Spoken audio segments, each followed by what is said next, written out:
অনিল আম্বানি ঘোটালা, ইডির নজরে ৩৯ ব্যাংক, ১৭,০০০ কোটি টাকা ঘোটালায় লুকআউট নোটিশ অনিল আম্বানির বিরুদ্ধে।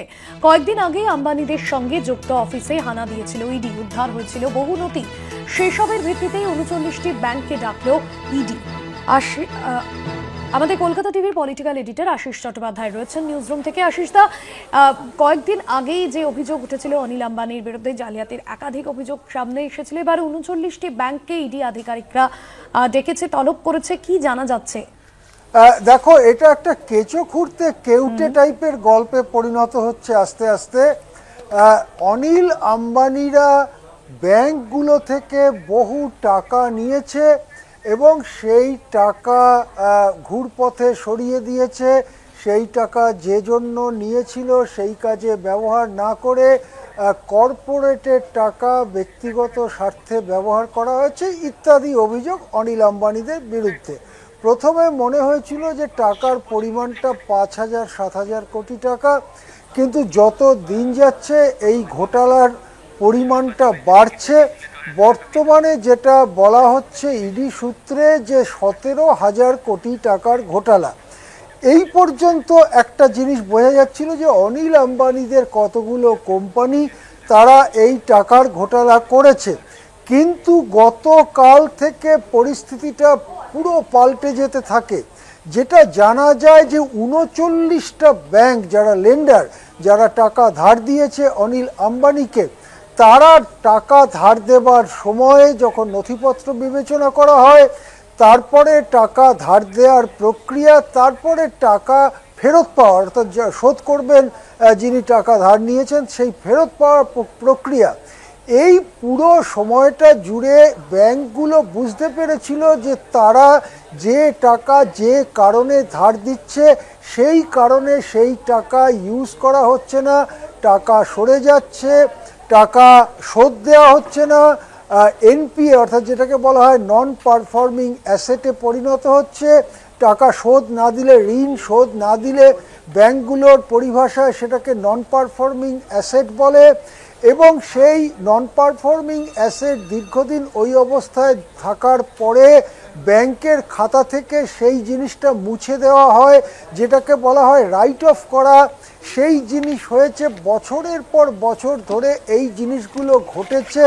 কিন্তু ৩৯টি ব্যাংক, যার মধ্যে রাষ্ট্রায়ত্ত ব্যাংকও আছে, যেহেতু ইডি তালিকা দেয়নি, আমিও তালিকা কোনো ব্যাংকের নাম উল্লেখ করছি না, কিন্তু ব্যাংকগুলো খানিকটা ইচ্ছাকৃতভাবে এই ব্যাপারে শোরগোল তুলেনি। এই ব্যাপারে তারা নির্দিষ্ট জায়গায় জানায়নি যে টাকা নয়ছয় হচ্ছে, এবং সেই কারণেই এতদিন ধরে এত বিপুল পরিমাণ টাকার ঘোটালা ঘটাতে পেরেছেন অনিল আম্বানি এবং তার সঙ্গী লোকজন। এইবারে ৩৯টি ব্যাংক, একটা নয় দুটো নয়, ৩৯টি ব্যাংকে নোটিশ দিল ইডি, এবং তাদের কাছ থেকে কৈফিয়ত চাওয়া হলো কেন তারা নির্দিষ্ট সময়ে তথ্য দেননি যে টাকা ঘোটালা হচ্ছে।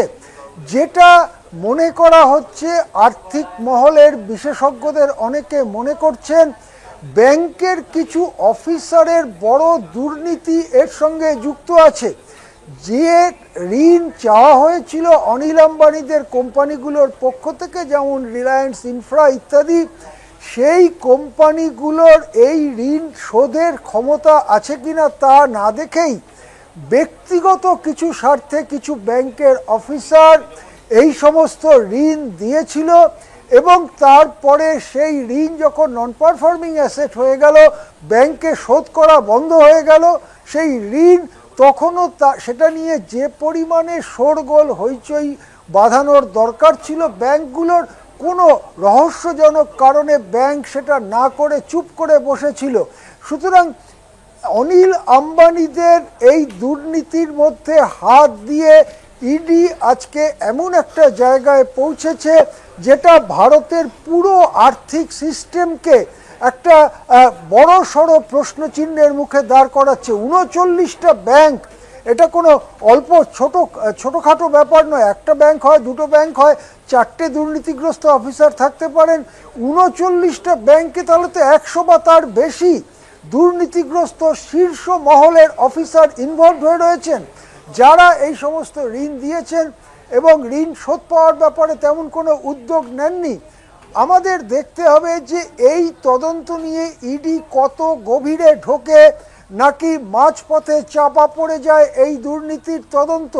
কিন্তু এখনো পর্যন্ত যতটুকু বোঝা যাচ্ছে, বিরাট বড় একটা ঘোটালার সামনে দাঁড়িয়ে রয়েছে ভারতীয় অর্থনীতি। 39টি ব্যাংক এই ঘোটালার সঙ্গে যুক্ত হয়ে পড়েছে।